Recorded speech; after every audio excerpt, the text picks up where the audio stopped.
Kenya Kwanza in the mountain and in a lot of places in this country. I'm told the Western region is boiling.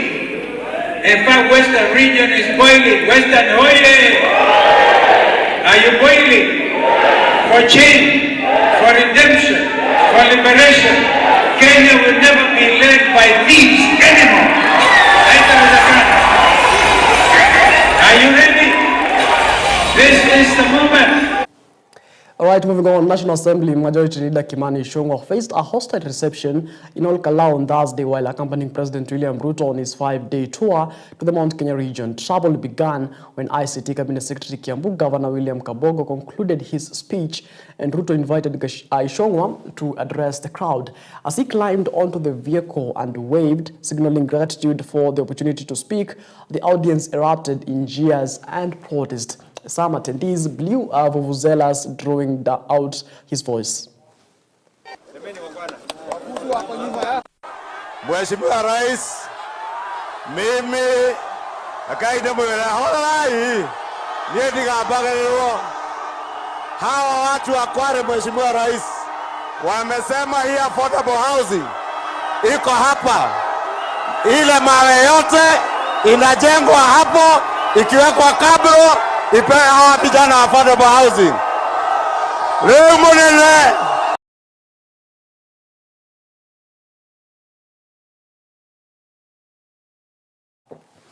All right, President William Ruto on Thursday held a tour of Nyandarua and Murang'a counties on the third day of his 5-day development visit of Mount Kenya. The president, accompanied by other leaders, interacted with the residents and danced to traditional songs. Ruto launched and commissioned development projects across Nyandarua County. The president said the government will support Nyandarua County with 800 million Kenya shillings to complete the stalled J.M. Kariuki Memorial County Referral Hospital. This, he said, will ensure Nyandarua residents have access to quality and affordable medical care. Ile program ya NHIF ya zamani ilikuwa inashughulikia watu wenye ajira, mtu wako na payslip na mtu mwenye wako na uwezo. Lakini tumebadilisha sasa, tukasema hata mama mboga anatakikana awe na bima ya afya hata kama hajaajiriwa na mtu. Na ndio sababu hiyo tumeweka mfumo mpya wa Taifa Care ya SHA ambaye tumewauliza kila mwananchi ujisajili.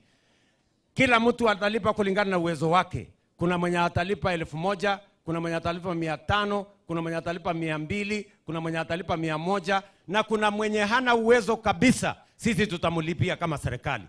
Mmesikia rais amesema 2022 bei ya kahawa ilikuwa 50-60 shillings per kilo. Sasa kahawa yetu 110, 120, 130 shillings a kilo.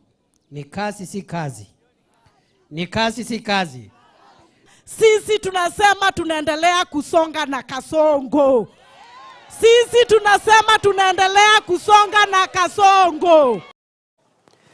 Right, President William Ruto at the same time on Thursday afternoon ordered Education Cabinet Secretary Julius Ogamba to convene a meeting with governors to restore bursary issuance in counties. Speaking in Murang'a County, the head of state instructed CS Ogamba and Murang'a Governor Irongo Kangata to immediately hold a meeting with other governors and come up with an agreement on how bursaries will be issued in counties. While giving the orders, Ruto criticized Controller of Budget Margaret Nyakango for allegedly opposing bursary issuance in the counties, terming her move as retrogressive approach to derail basic education in Kenya. Hakuna watoto wa national government, hakuna watoto wa county government. Watoto wa Kenya ni watoto wetu sisi zote. Mimi sikubaliani na ule mama ambaye alisema, huyo comptroller budget alisema ya kwamba ati county governments hawafai kupatiana bursary. Na hata walikuwa wamekataa ati county governments watitoe chakula kwa watoto. Mimi nataka nikubaliane na wewe Bwana Kangata, na wewe Council of Governors, mfanye kazi pamoja na sisi ili tukubaliane ama tumueleze Comptroller of Budget umuhimu ya kuhakikisha kwamba kila mtoto anapata bursary. Kama pesa inatoka national government ama inatoa county government, ni watoto wa Kenya na ni pesa ya Kenya. Tumekubaliana jameni? Kwa hivyo, whatever is required from the national government, we are going to make it possible because we want bursaries to get to all the students in Kenya. And it doesn't matter whether it is money from the county government or from the national government. The children of Kenya belong to all of us. And there are no children for county or national government. Tumeelewana jameni? Nafikiri tumekubaliana hapo, mheshimiwa ndugu yangu Kang. Now, Nyeri Governor Mutahi Kahiga has declared that President William Ruto is not Mount Kenya's king, claiming he has lost the region's support. Kahiga says he only wants projects and development in the region, but nothing more than that. Nyeri Governor, who is also a close ally of for the former Deputy President Rigathi Gachagua, explained his presence at President William Ruto's visit in Kieni as part of his one-week Mount Kenya tour. Na kwa sababu ni rais na mimi ni gavana na nikampokea, lakini hata yeye mwenyewe anajua uchangamfu uliokuwako mwanzo na ule uliokuwa wakati huu kuna tofauti, kwa sababu kuna yale mambo ambayo yalitendeka ambayo hayajakuwa. Unajua watu wa Mlima Kenya huwa sio watu wa kuchangamka na kupiga nduru na kufanya nini. Wakikasirika huwa wananyamaza. Sasa juzi tulisikia, tulielezwa kwamba rais anakuja, tukaambiwa kwamba anatuletea mazawadi, basi tukajitokeza na tumepata. Nataka niseme hivi, rais ni kingpin wa Kenya, lakini pengine sio kingpin wa mlima. Ukimwona mwambie mheshimiwa rais, wewe ni kingpin wa Kenya. Now, Kenya is facing a critical vaccine shortage, with stock levels expected to run out by June 2025, putting millions of children at risk of preventable diseases. The country requires 1.5 billion Kenya shillings to 1.6 billion Kenya shillings to replenish its vaccine supplies. The situation has prompted Kenya women parliamentarians to push for the government to prioritize immunization programs in the national budget. This shortage comes at a time when the country is grappling with the impending withdrawal of Gavi and Vaccine Alliance, which has been a key donor for vaccines like HPV and yellow fever. We are gravely concerned by the persistent delay in meeting Kenya's co-financing obligations under the Gavi agreement. The total co-financing requirements for the fiscal year of 2024-2025 stands at US dollars 12,485,880. Alarmingly, no payment has been made to date. With the deadline fast approaching of June 30th, 2025, Kenya faces the very real threat of vaccine stockouts that will directly impact the health of millions of children across the country. What we have seen is that, yes, the country is putting in money. There is a dedicated budget line for immunization in our budget. But then, of course, when we look at the previous financial years, we've seen that we are allocating an average of around 1.5% of the national budget to immunization. And when we looked at the year 2020-2021, the country had put in around 1.4 billion shillings, which is on average about 13.5 million USD to support immunization. At that point, that was a significant increase in vaccine financing by the country, because the previous year we had around 700. Now, National Government Constituency Development Fund, that is the NGCDF Chairman John Olago Oluoch, has reaffirmed the fund's permanence, citing ongoing efforts to anchor it constitutionally and counter the recent High Court ruling ordering its shutdown by June 2026. Now, the announcement follows an appeal by Kenya's Attorney General and the NGCDF board against the court's decision, which deemed the fund unconstitutional. Oluoch emphasized that the National Assembly is advancing a bill to enshrine the NGCDF in Kenya's constitution, a move he claims will safeguard its critical role in grassroots development. Our CDF Act has structures for ensuring that our funds which are disbursed to the constituencies are properly utilized. And from time to time we have teams from head office that come to join our regional coordinators to ensure that projects are properly implemented and there are no loss of public funds. For Manyata, we have got no issue on loss of funds. We are happy with Manyata. But there are few instances where constituencies have misused funds. There are very few. But when that happens, we raise proper thorough audits to find out what happened and to take action against those who are responsible, whether they are our fund managers or they are our committees or whether they're contractors. But there are very few cases. Unfortunately, those few cases get headlines and then people think that CDF is being misused. But generally, I think of all the public funds in our country, CDF is the one that is being handled very transparently. We are here with the board chair, NGCDF from Nairobi, coming to inspect the project that we are doing for the St. Joseph Dunda Primary School. Initially, this school was in the Catholic Church, but now we are relocating the school to this place where we have bought land worth 2 million, and the construction here is worth 15 million, which is 6 classrooms. Okay, basically we have other projects that are doing in the constituency. We are doing some renovations. We are doing some offices for the chiefs and the assistant chiefs, and we also are doing some classrooms. We are also doing we are purchasing mobile laboratories for about 60 schools in Manyata constituency. That is for the JSS. And we were requesting the chairman, maybe for the office, for our office, we need a big office whereby we shall have a digital hub on top, so that we can be able to do our office work and also help the young people on ICT profession. The Directorate of Criminal Investigation detectives attached with the Ethics and Anti-Corruption Commission, that is EACC, have raided some offices and institutions belonging to the Machakos County government.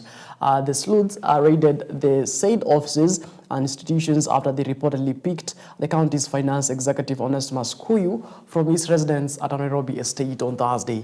The offices included Kuyu's office located at the Machakos County government headquarters in Machakos town. EACC head of communications Stephen Karuga said the commission was investigating graft allegations in the county.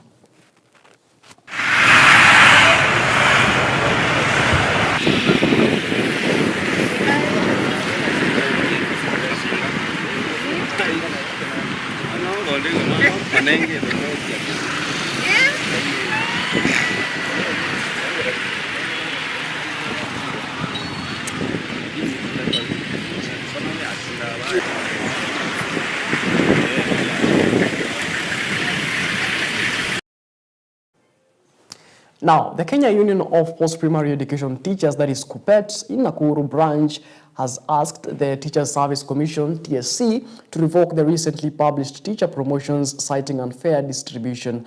Addressing the media in Nakuru, the union claimed that regions with high teacher populations were short-changed in the process. On Thursday, TSC published a list of 225,252 teachers who have been promoted to various grades. The list includes successful applicants from interviews conducted earlier this year. However, KUPPET's Nakuru branch chairman Simon Waita criticized the TSC for a skewed promotion process. Hisi kwamba imekuwa na ile unyanyapaa ama discrimination kwa walimu wa Nakuru na maeneo mengine ambayo wana walimu wengi ambao wangestahili kupandishwa vyeo. Kwa sababu tunaona nafasi hasa za C3, walimu ambao walikuwa wanapelekwa C4. Tunaona wale walimu ambao wamefaulu tu ni walimu 2220. Na huku tunaona kwamba nafasi zingine hazijaweza kujazwa. Walimu 381. Kwa hivyo tunauliza TSC kwa nini inaficha nafasi zingine za kupandishwa vyeo ilhali wengine hawajaweza kupata. We want to tell the TSC, and we have always said this, after a teacher has stayed in one job group for 3 years, can that teacher be promoted automatically? Why are these teachers being exposed to these interviews? We are saying as Nakuru KUPPET, we are against these interviews, and we are saying, can the teachers be promoted automatically after every 3 years? I want to tell the TSC, the secretary of the TSC, as you exit, know that you have killed the teachers of Kenya. Yes. We are very disappointed as teachers of Kenya because the teachers, they have no moral even of going to class. They have no reason for going to class because we were subjected to interviews. You get a lot of papers. There are a lot of requirements for the interview. And then you go for the interview. The teachers who drunk the interview, like in my station, there were 30 teachers. It is only one teacher who got promoted. We produce results in this school, but the results, they are not no longer required even for promotion. So we are disappointed. What we want to say is that we are disappointed as the teachers of Nakuru. It is quite demoralizing what the TSC is doing, and we are requesting and appealing, kindly the TSC, come down, meet the teachers' needs, promote them, and increase even their salary so that as they go to class, they motivate. Remember, everybody has gone through their class, and it is the work of the teacher. For you to be wherever you are in that position, it is the work of the teacher. Now, with 2 days left for President William Ruto to conclude his inspection tour and launch of various development projects in Mount Kenya region, some religious leaders from the Anglican Church of Kenya, that is ACK, in the Rift Valley have called on the president to pardon his former deputy Rigathi Gachagua as one way to unite the nation and promote greater integration in the country. Now, the leaders, led by Bishop Dr. Paul Korir of the ACK Diocese of Kapsabet and his counterpart Bishop Dr. Christopher Ruto of the ACK Diocese of Eldoret, have also commended the warm reception of President William Ruto to Mount Kenya during his visit, describing the situation as a sign of political maturity. The religious leaders have also urged the government of President William Ruto to implement and fulfill its promises to Kenyans, including the implementation of various development projects, especially those related to infrastructure. Tutafute huyo mzee aliyekuwa naibu wa rais ili arejeshwe sisini, atembee pamoja nasi. Unajua, tunaelea, unajua vipi? That is what we want to say. I'm saying this without any fear of contradiction. He did well. He supported us. So it is time for us to look for him and tell him to come back. Vile rais wetu mpendwa amekaribishwa mlimani, tunamwambia Mungu asante sana kwa watu wa mlima. God bless you kwa makaribisho na mapokezi, kwa shangwe na furaha. Ni kuendelea kuomba president aendelee pia kutembelea sehemu zote kama vile alitembelea wao jana kwa ajili ya miradi nyingi ambazo tunahitaji. Barabara zetu nyingi ni mbovu, zimeharibika sana, kufikia mahali zingine ni mbaya. Maji katika sehemu nyingi hazijasambazwa sawa sawa, na kwa hivyo magonjwa bado yanaendelea kusumbua watu wengi. So those key areas, particularly transport, particularly health, we pray that the government will do extra mile. Now, an 11-story building has collapsed in Kilifi Corner area of Mombasa County, endangering the lives of residents in the area. According to the Secretary of the Building Inspection Department in the county, architect Lawrence Gitau, the pillar of the building worth about 200 million of shillings failed to support the weight of the building, which led to its collapse. Gitau said further investigation will be carried out to take strict action against the perpetrators and demolish the entire building, as it also did not comply with the criteria required for the construction of the houses in the country. Koso Region Chief Coordinator Rhoda Onyancha has urged the residents to avoid the areas where the buildings is being demolished while residents are being evacuated. From briefly looking at the building, the columns are failed, and they failed because of poor workmanship.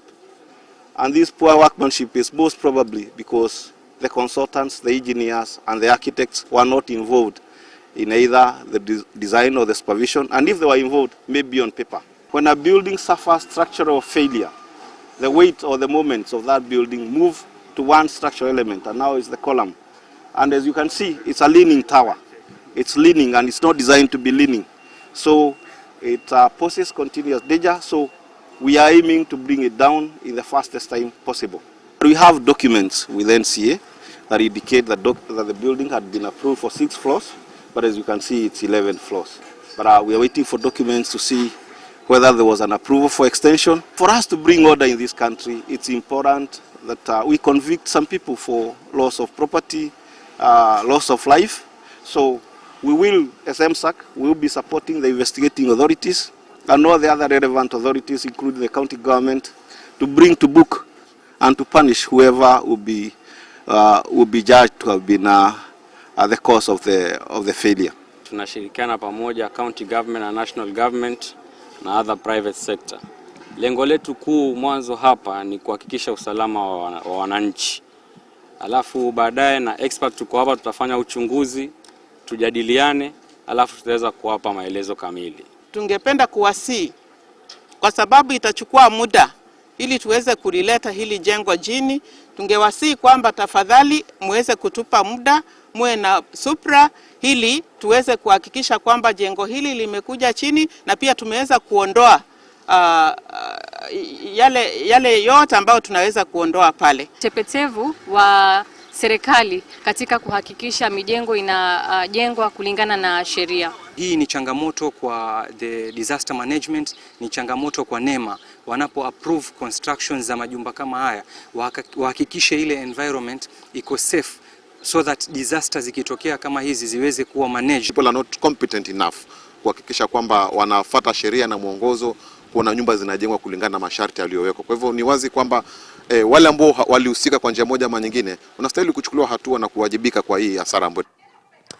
Still in Kilifi County, and the government in Kilifi through the Department of Health has received a nutrition medical consignment worth 50 million shillings from Helen Keller, a charitable organization in Kenya, to reach out over 1 million children and pregnant mothers across the county. The consignment, composed of iron and folic acid supplements, is aimed at improving children malnutrition cases and pregnant mothers before birth to reduce child mortality rate in Kilifi. Speaking during the official handing over of the supplements at Kilifi County Referral Hospital, Kilifi CEC Member of Health Peter Mwarogo said the county is hit with over 37% of malnutritioned children according to the latest health demographic survey, indicating the worst in Kenya. Mwarogo said cases of malnutrition and lack of iron to mothers were a menace in Kilifi, putting pregnant mothers and childbirth mortality very high. Your Excellency, you'll recall last year we signed a memorandum of understanding with Helen Keller International. This is the product, this is the outcome of the activities that we had set to do together with Helen Keller International to address nutrition. As you may be aware, Kilifi is one of those counties in Kenya that is very hit by child nutrition. The last Demographic and Health Survey in 2019 indicated that in Kilifi, 37% of children are stunted.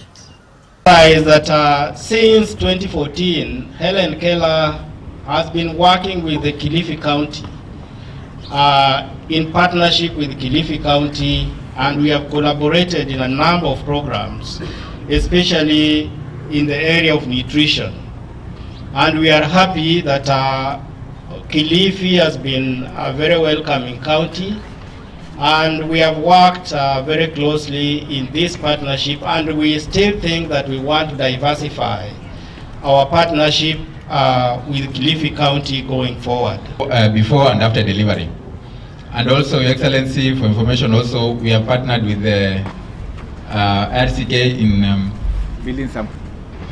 in building some classrooms and latrines and provision of furniture in Jila Primary School, whereby we'll be coming later on this month to go and see the project. So as a church, we are glad to be a participant in the development of Kilifi County, and we pray that these resources truly will go to bless the lives of those who are vulnerable, so that they can achieve their livelihood goals. I managed to come here this morning to meet with Peter, Irene and Mukasa to receive this generous donation to our county. As I said last year, as Peter said last year, we signed an MOU with Helen Keller, and we value, as I said, our partnerships. All right, it is exactly 43 minutes past the top of the hour. We are due for a short commercial break here on The Drift. We'll be back with much more.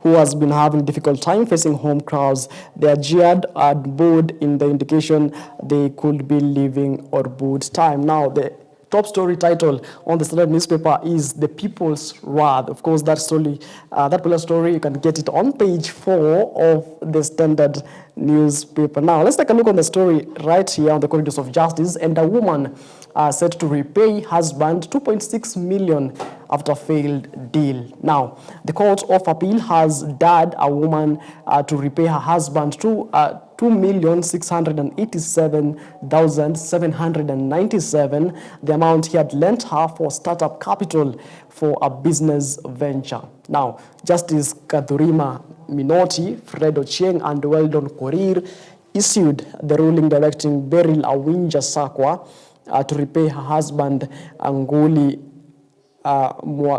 Mwaka the millions of shillings he had advanced her to establish and run a joint venture called Colon Cleansing and Beauty Shop. Now, the court's ruling stems from a legal dispute over a business venture the couple had started together in 2013. Now, do you think a husband and wife, if a husband starts a business for the wife, of course, do you think if the couple depart, the wife is supposed to return the money? Right? Start engaging us on our socials.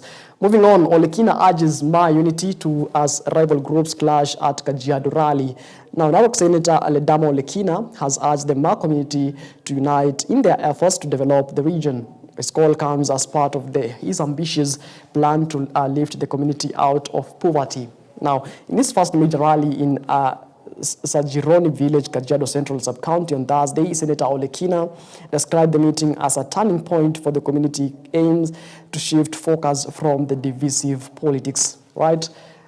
Let's take a look on what has been happening for the last 2 days, 3 days or so, where President William Ruto started his tour the Mount Kenya region. And Ishongwa and Kinjuri face ire of locals as Ruto tours Mount Kenya. Now, the president of Kenya lies in Mount Kenya were met with public anger during the third day of his regional tour. Now, Kimani Ishongwa, the Kikuyu member of parliament and the leader of majority in the National Assembly, was the first to confront the crowd's ire when the president handed him the microphone to speak at Olkalau in Nyandarua County, where the tour began yesterday. As Ishongwa took the mic, he was immediately booed.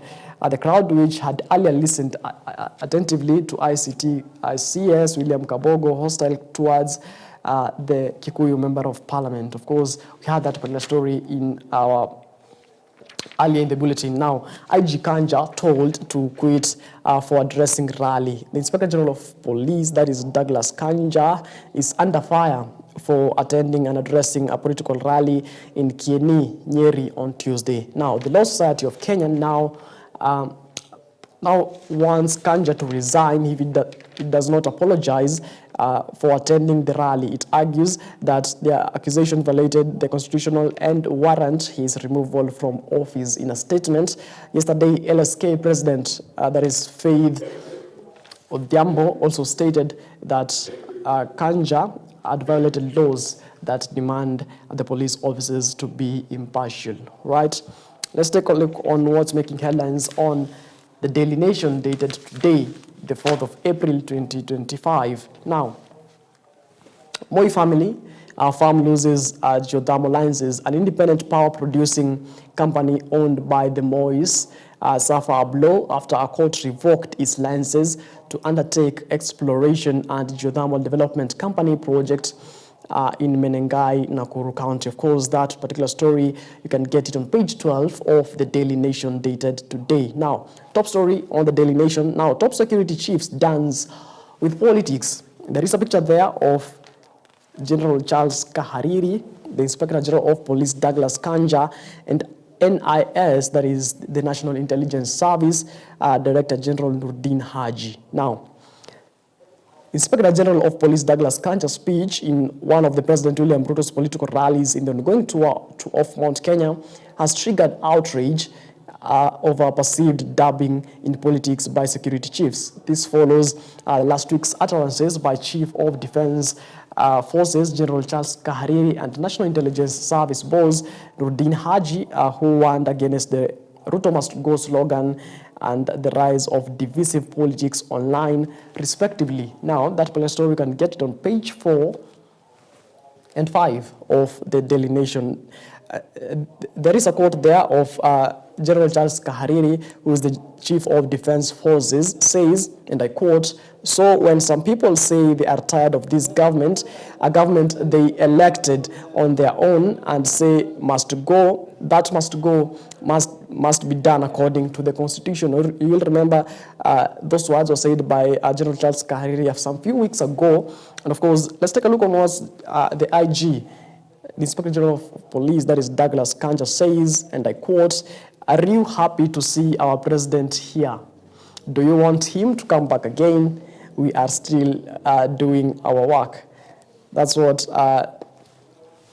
IG Kanja had to say. And the National Intelligence Service Director Nuruddin Haji, of course, his sentiments in regards to that is right there on page 1 of the Daily Nation. And he says, divisive politics has found a new breeding ground on our social media platforms. This is polarizing our people, or rather, is polarizing our people and undermining national cohesion, yet national cohesion goes hand in hand with the national security. Those are the words of NIS, the National Intelligence Service Director General Nuruddin Haji. Right, let's take a look on what's also making headline on the Daily Nation, and a bodyguard for all seasons. Now, of the many things that former Prime Minister Raila Odinga remembers about his departed aide, George Oduor, his situational awareness emerges as the most outstanding. And he could smell danger from afar and promptly call for extreme caution and advise that we exit a place immediately. Mr. Odinga, of course, those are the words of Raila Odinga. He recalled in a moving recollection of his moments with Oduor, his long-standing, or rather his long-term personal security officer who died on Wednesday. Of course, that particular story, you can get it on page 3 of the Daily Nation. And of course, born in 1995, George Oduor moved into Raila's, or rather, he moved to Raila as a bodyguard, as a security guard in 1995. This was after the death of Jaramogi Oginga Odinga, Raila's father, in 1994. Now, let's take a look on the corridors of justice. And on March 26th, Fred Kamboni became the second director to resign from the Nairobi Hospitals Board in 3 months as the facility undergoes a vicious battle for control that has triggered many court cases. Of course, inside many fights of control at the city mortuary. That particular story is on page 10 of the Daily Nation, dated today, the 4th of April 2025. Now, Trump stokes global trade war with tariffs. Now, President Donald Trump, a decision to impose sweeping tariffs on U.S. allies and opposition and opponents alike sparked threats of retaliation, intensifying an international trade war that could stoke inflation and raising fears of economic recessions. Now, that particular story is on page 25 in Matters International News. Now, Kenyan woman seized in India with 270 million Kenya shillings cocaine haul. Now, a Kenyan has been arrested while allegedly trying to smuggle cocaine worth 270 million, that is $2.1 million, into India. Now, Indian customs officials at Chhatrapati Shivaji Maharaj International Airport said they arrested Emily Kanini Rodha on Tuesday, April 1st, with the drugs in her luggage. Of course, let's take a look on that particular story on page 8 of the Daily Nation.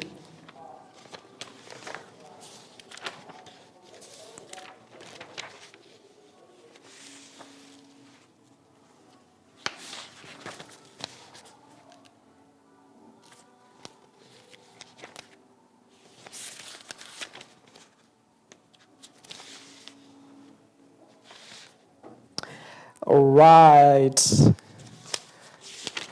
that particular story on page 8 of the Daily Nation, dated today.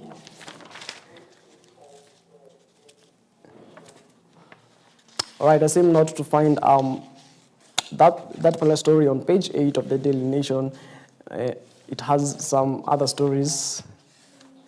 Of course, we'll be keeping tabs with that particular story and be bringing you in our subsequent bulletins at 1 p.m. Of course, we'll be taking a look on that. Now let's move on to the Star newspaper dated today, the 4th of April 2025. Now, Trump slaps our coffee tea clothes with tariffs. Now, inside Ruto's big fight back against ex-DP Gachagua, President William Ruto has mounted an aggressive pushback against his former Deputy Rigathi Gachagua assertions of the GAD scheme to sideline Mount Kenya politically. Now, the president continued with the charm offensive of the vote-rich region for that day with high-profile development launches. Of course, that particular story of the president's tour and what he says is on page 4 and 5 of the Star newspaper. Now, Kenya Foreign Affairs Principal Secretary Korir Sing'oei downplayed the impact of the new tariffs, saying Kenya still faced one of the lowest rates and was grouped alongside with UK, Egypt, Morocco, Uganda, Tanzania, and Ethiopia. Now, China has vowed countermeasures to safeguard its own interest if the US does not immediately cancel the latest tariffs. In Wednesday's announcement, the average US tariff on Chinese goods will be 76%. Now, the European Commission President, that is EU, Ursula von der Leyen, said the new tax imports will see an uncertainty spiral, causing dire consequences for millions of people around the globe. Now, South Africa, a communique from the president's office recognized the new tariffs and expressed a willingness to negotiate with the U.S. to eliminate the punitive measures while maintaining trade relations. Right now, body by design owners to spend 2 weeks in prison. Let's take a look on that matters justice. And perpetrators, or rather proprietors of the city clinic and a doctor who works at the facility will remain in the remand for 2 weeks after a bond ruling on their case was pushed to April 15th. Surgeon Robert Mutula has been charged alongside owners George Njoroge and Lillian Wanjiru with manslaughter. Of course, you'll remember that particular story where surgery went wrong, body by design, some few months ago, of a woman who had gone to receive body by design. Now let's take a look on that particular story. And the surgeon, of course, Robert Mutula, was charged alongside Omnicare Medical Limited, also known as the body by design owners, George Njoroge and Lillian Wanjiru, with manslaughter. They denied the charges before Kibra's senior principal magistrate Samson Temu on Wednesday. Now, the court was due to the rule on the bond application on Thursday afternoon, but the magistrate directed the approbation reports to be prepared before the court decides on whether to grant bond and the appropriate terms. Now, he said the court required a pre-bill report to guide it on the bond decision to balance the rights of the victims and the accused persons. The court directed that the report be availed in court on or before April 15th. The decision means the accused persons will stay in remand until then. Now, the court had on Wednesday directed that the accused to be remanded at the industrial area prison and Langata women's prisons, respectively. And there is a picture there of course, Lillian Wanjiru, George Njoroge, and Robert Mutula in Kibera Law Court. Right. LSK scolds police IG Kanja for addressing Ruto rally in Kieni. Of course, that particular story is on page 9. We had took a look at it on the Daily Nation newspaper dated today. Matters politics, will Maraga Matiang'i split of votes help Ruto's 2027 election bid? And you remember now, there is or rather candidates who are vowed to represent Kenya as the president in coming elections 2027. That is President William Ruto, David Maraga, who was the former CJ, and Fred Matiang'i, who was some time back in the Uhuru Kenyatta's tenure was CS for education, and of course many others, including Maraga Kalonzo and Matiang'i, who are saying that they will vie for the presidency seat come 2027. Of course, let's see what will come. Right, it is exactly 8 minutes past the top of the hour. You've been watching The Drift. My name is Martin Masharia. That's not to wrap up our program here on The Drift on EBN TV. Many thanks for, of course, keeping me company. And let's meet again later in the day as we continue keeping you up to speed as far as news is concerned. Right? My name is Martin Masharia. Once again, do have yourself a good morning, and let's meet again when God says we do.